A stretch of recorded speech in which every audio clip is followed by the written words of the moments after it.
In Kenya this week, there's been a trending story. It is one story, but it happened twice. There were two ladies that were murdered within a space of days from an Airbnb. I think we all know what that is. So, Do you know? No, wait. It is one story, but it happened twice. yeah, okay. A crime that happened in the same fashion.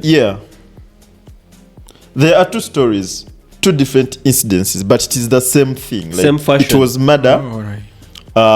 in an Airbnb, and the first that happened, the lady was actually a socialite in Kenya. She checked into an Airbnb with some guy, and after a few hours, the guy checked out, and the lady was found dead. They found when police entered, they found a used condom, HIV tests, and a knife that the guy allegedly used to Cut the other. yeah. And the other story was also in the same fashion after a few days. So after that, the story went viral in Kenya. Of course, it also leaked over in Uganda, and Kenyans were actually calling for the deportation of Nigerians because apparently the guys that did the crimes Were Nigerians. were Nigerians. So the Kenyans were calling for the deportation of Nigerians from Kenya. And of course, others were like, ladies should also be more careful with the guys they interact with. And of course, the conversion was large. There were a lot of inputs from several people. Others were like, these were not like virtuous women. These were probably prostitutes and stuff. And others were like, well, these ladies didn't really have much going on with their lives, so they decided to do hookup with the Nigerians. But of course, just because someone doesn't have much going on doesn't really mean you have to kill them. You have to kill them off. Yeah, so that's the story. Just know it has been all over on Kenyan social media. Yeah. So for me, actually, what I really, because I also tried to follow the story somehow, and from the socialite's point of view, the first one that happened, she if you look through her Instagram, you could tell that she was living a lavish life. But little was known about what she used to do for a living. You understand? And not to judge, but I feel like this is more like that story of expensive lifestyle,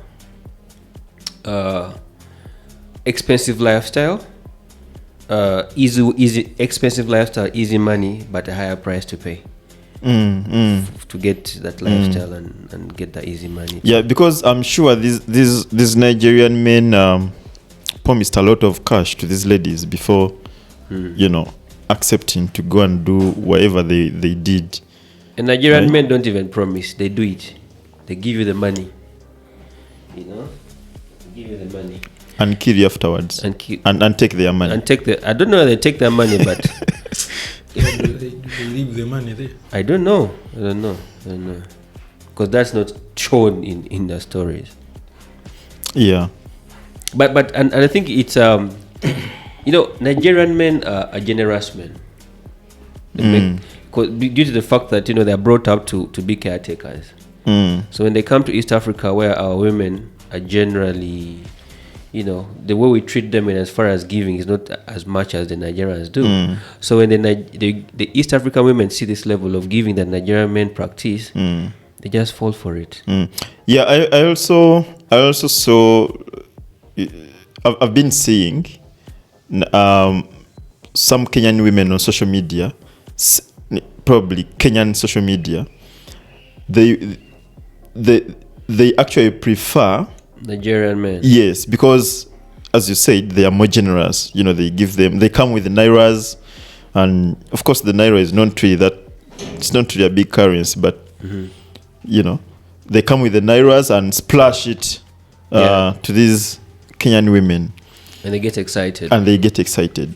Now, from that excitement, I think that's where the problem comes in, because you are not really sure this guy that is splashing money on you, what he's going to do afterwards. So where they get their money from?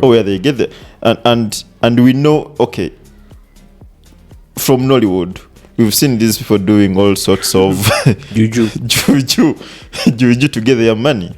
So you're eating the result of juju in Nigeria. Probably this juju requires the man to kill you afterwards to get more. Yeah, like I think it's also common in Uganda. There is a gentleman is in Sweden. He was actually breaking down ways how Nigerian men use Ugandan women mostly to their favor. Nigerian women do that to Nigerian men. The Nigerian men do that to Ugandan women as well? Yes.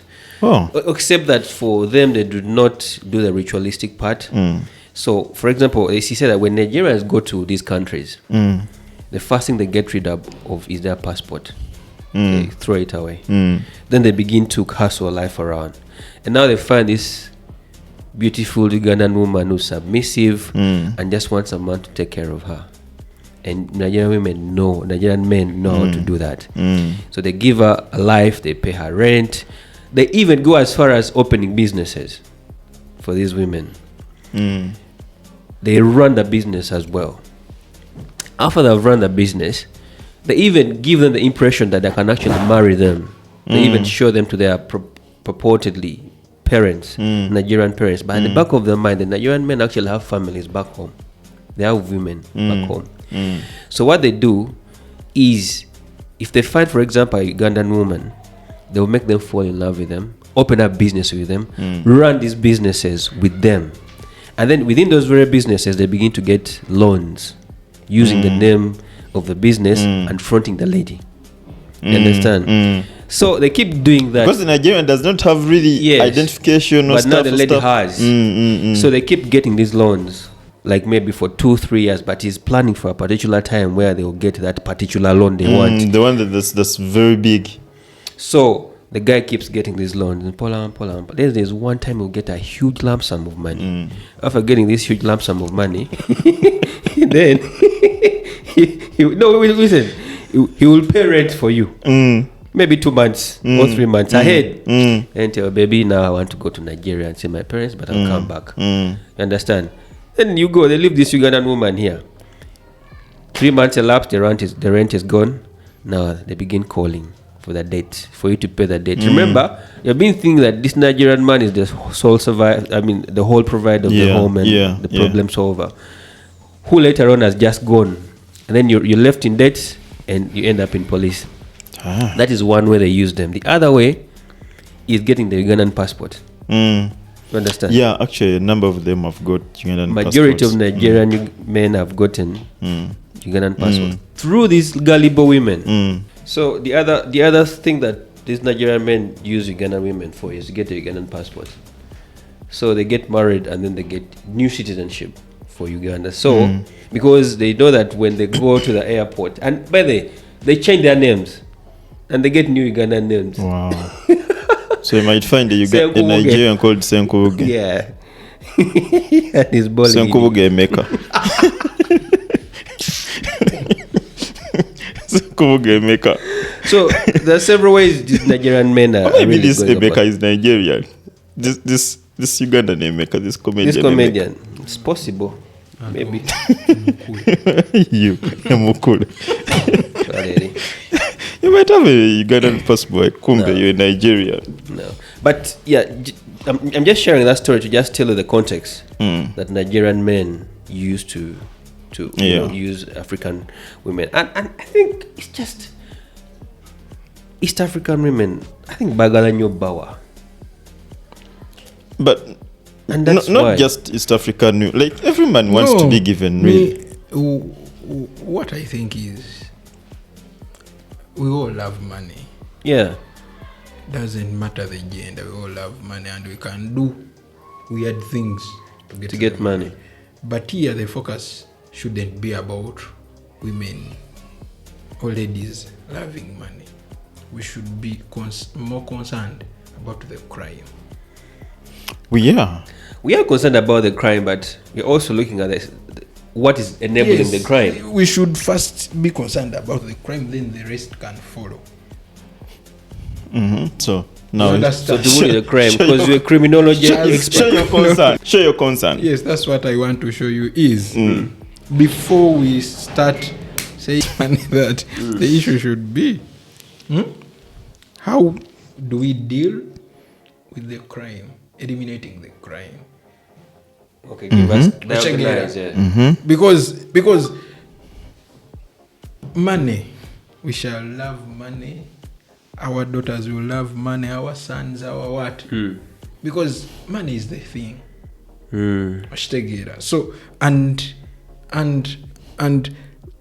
since this is a coordinated form of crime, they should just, I think, like you guys, because the way Swahaba said, there were 2 incidents, but they happened in the same way. Same fashion. Which means this is a coordinated form of crime. It is like, I don't know. So they should just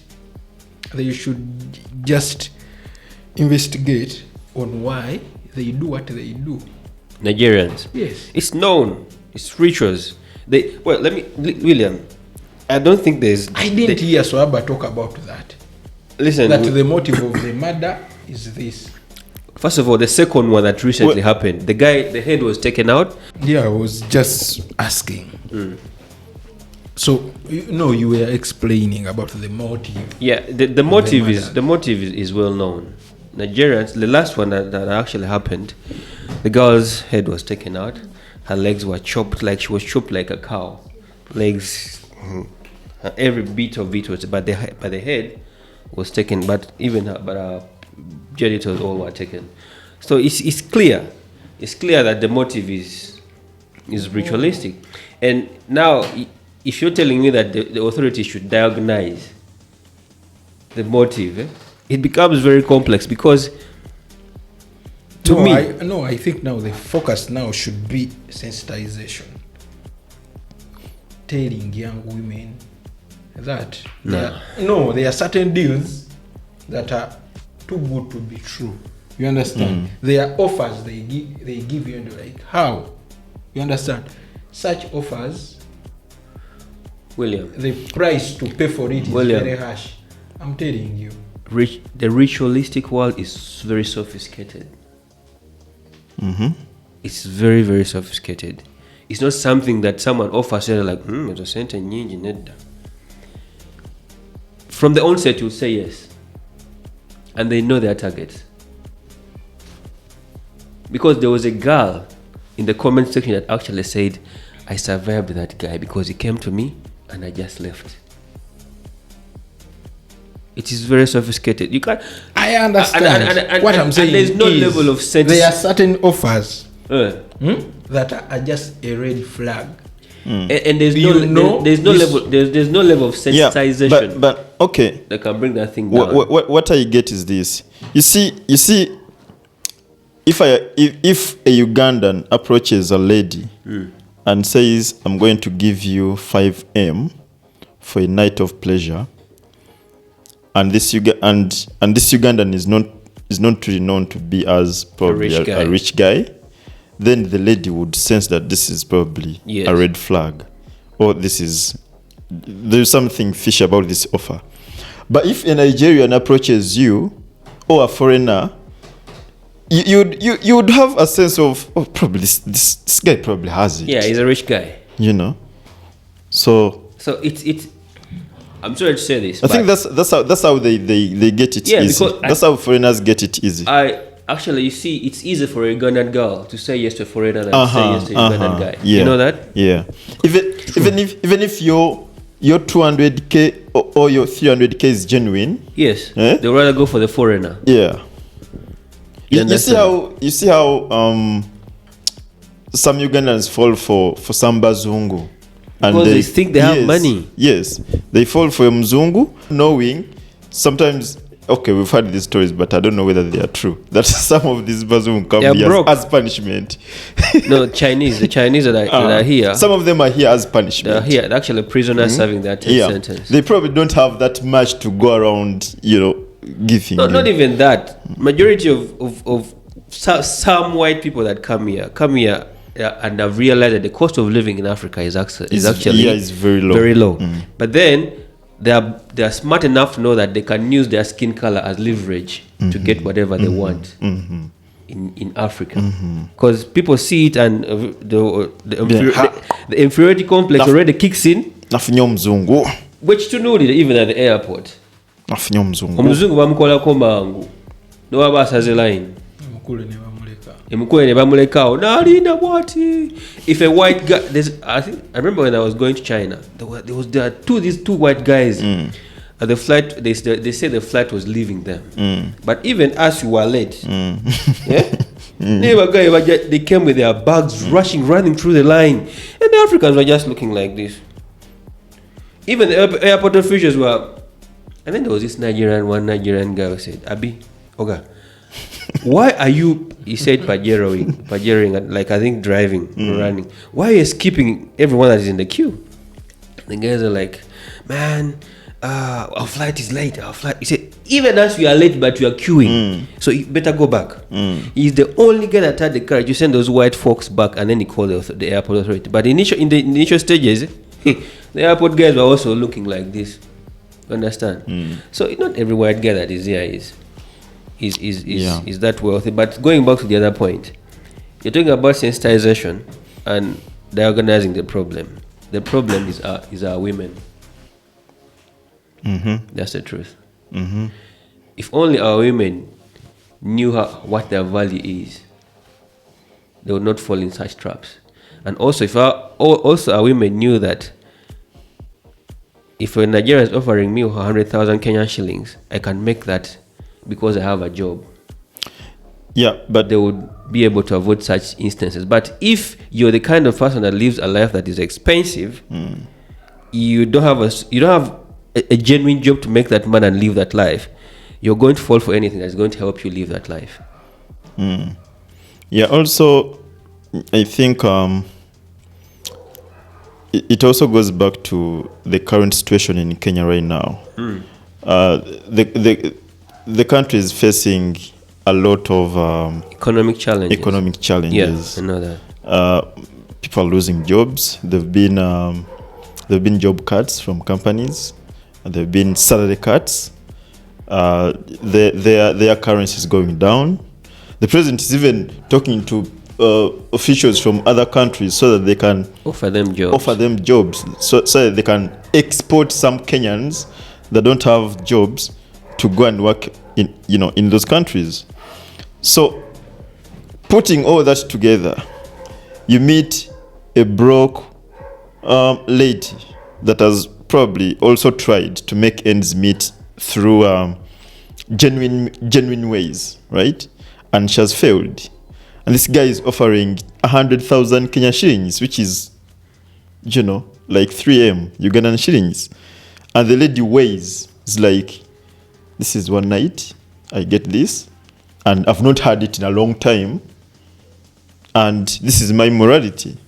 But I'm going to starve with my morality.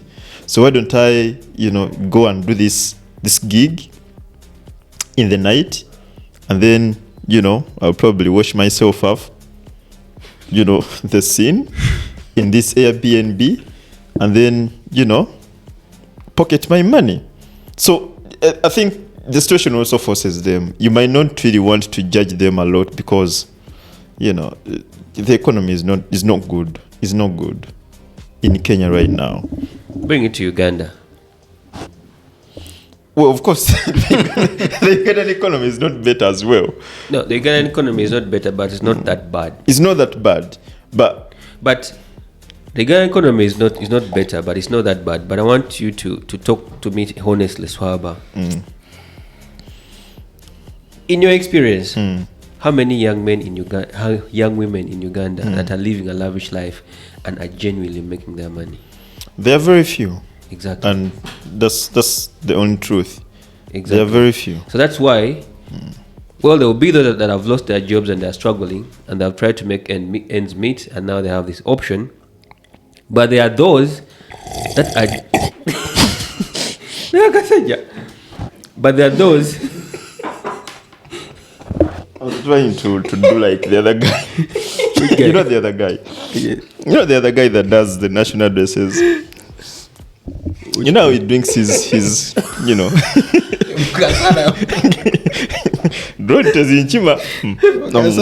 I'm a fan of that guy. Please don't come for me. And then he says, don't stand the cameras away. You. Why are you taking away the camera? So but me, I was saying, let them learn how to work and make the money. Yeah. That's it. Everyone should learn how to work And make the money. for what they want. Yeah. And appreciate the situation that you're in. Do the best to make yourself come out of that situation. Things will settle. Stop going for the easy way because they're always expensive. In the end. I still insist, please. The focus shouldn't be On the crime. women. The focus should be on the crime. On the So crime. you know that should Nigerians be chased out of Kenya? Yes. Nigerians should be chased out And of Kenya. that has Yes. been a common call, by the way, from Kenyans. To chase, but is it possible to To chase all Nigerians? No, they can't. You don't The chase country all just of them. opened up. We don't even have to pay for visas and stuff. So Nigerians are going to flock and do the most. And feast on those. Yes, but Sadly. the Sadly. authorities should do their job. Who is this person entering? What does this person do? I just told Because you earlier I'm on that these unfair. guys have fake IDs. Yes, but you can. You see, here in Uganda, tulaba these weekly police press conferences. Tulabanga, those guys can be netted. They can if the they want. authorities work. Yeah. You see now the people doing that. I'm very sure those are the people that entered either illegally or on fake documents. So it is the authorities have to do their job, because these things of being, you said escorts, what some people, that is their employment. Exactly. And so they are not going to run away from the job because they are killing them. So they are going to Just make die trying. Yes, just make the job safe for them. That's my point. Because that is where they earn. That's a good their point, living. Yes. actually. Just make their job safe. Okay. Yeah. For me, my point is find a job. Leave the escort thing No, find a job that is not going to put your life in risk. in danger. You Every understand? job, Has its own risks, Yes. but the risks But the risks differ. differ. of course. So find a job. Of course, the risks differ. Like, like in everything we do. Minister atambula n'abamukuma biki, bw'olinga bw'oli Katonda yakola ki. Yakuma, but you survive. Sina mukomi wange wabweru. Sabo. Or you don't call me. So the focus should be everyone should have a safe work environment. Yeah, and it is a concern of everyone. I agree with that anyway. But for me, I still insist find a job and avoid getting killed by a Nigerian. Period. Yeah. But Swab has just said someone has tried everything. And that is the only option. Make it safe. By the way, We've seen people take that money for someone to like settle for being an escort. Some people, they are not there by choice. It is You the agree. situation that pushed them there. Yes. So if it is their fate at that time, you just have to keep their job safe. Watch together. Me, I can only have an issue kubano who are doing that so that they can like you can sustain a certain life, certain life. lifestyle. Okay, there's that. That's true. abo bomba inako ekizibu ate basinga obungi. Just go work because ate ne bali abakola ekyo baga bano batononera omulimu gwaffe they have opportunities Abaja just for that. So information wajijewa. I've interacted with these people. You know, interviewed them. Yeah, you know, in the media, you interact with lots and lots of people from different walks of life, right? So I had, you know, an interview with some of these people. I was working on a project, right? And of course, I told them you can speak freely because this is going to be anonymous. Like it's not going to come back to tie on you. And the things they say, some of the things they actually tolerate when they are doing that job, my goodness, it's not an easy job, right?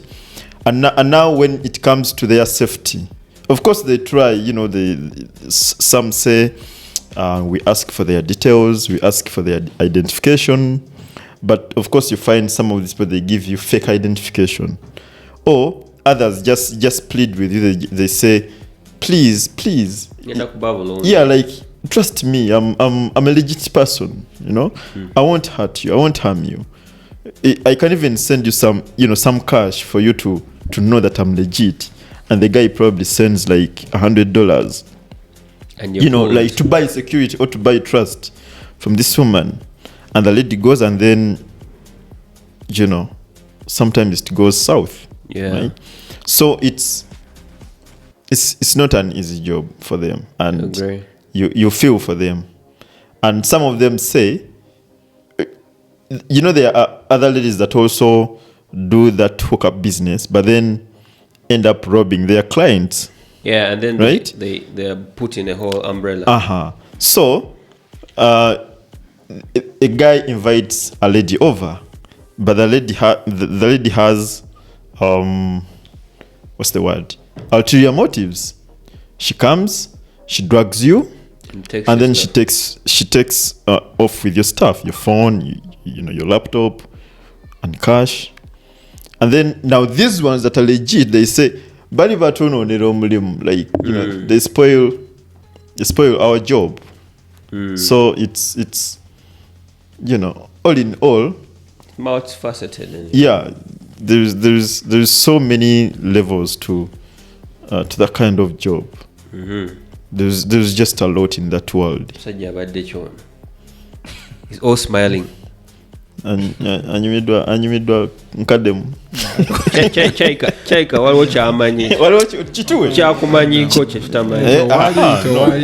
Olina kyomanyiko. All right.